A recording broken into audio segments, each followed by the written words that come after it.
ជំរាបសួរពុកម៉ែបងប្អូនមេតិចជាដឹងធ្វើអីមេធ្វើស៊ុបញ៉ាំចាស៊ុបអត់មានអីច្រើនទេដូចរត់ដងចឹងបងប្អូនតែគ្រាន់តែថាស៊ុបលើកនេះវាអត់សូវទឹកថ្លាដូចមុនដោយសារអីឆ្អឹង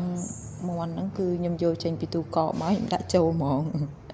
យកចាំទុកឲ្យតិចអីតែចឹងទឹកស៊ុបអត់សូវថ្លាបងប្អូនហើយគ្រឿងផ្សំអត់មានអីច្រើនទេបងប្អូនដូចក្នុង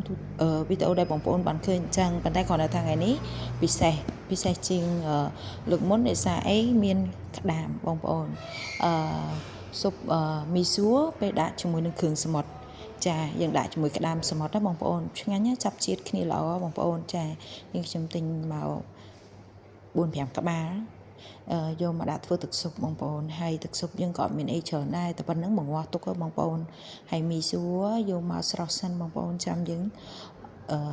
ដាក់ទឹកស៊ុបញ៉ាំបងប្អូនបញ្ជាក់បងប្អូនទឹកស៊ុបយើងបើកភ្លើងរឹមទី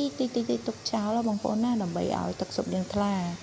ចាហើយមីសួរអត់មានអីបាត់ធ្វើទេបងប្អូននេះចាស្រស់ហើយអីហើយក៏ដួសដាក់ចានបងប្អូនមេជែកញ៉ាំឆ្ងាញ់ណាបងប្អូនអើយថ្ងៃហ្នឹងស៊ុបទៀតហើយមិនដឹងធ្វើអីហូបបងប្អូនគាត់លើកនឹងថែមពងមាន់បើប្តីប្តីថាស៊ុបពេកញ៉ាំច្រើនពេកទៅលើឈាមតែអត់អីទេប្រពន្ធថាអត់អីញ៉ាំហើយ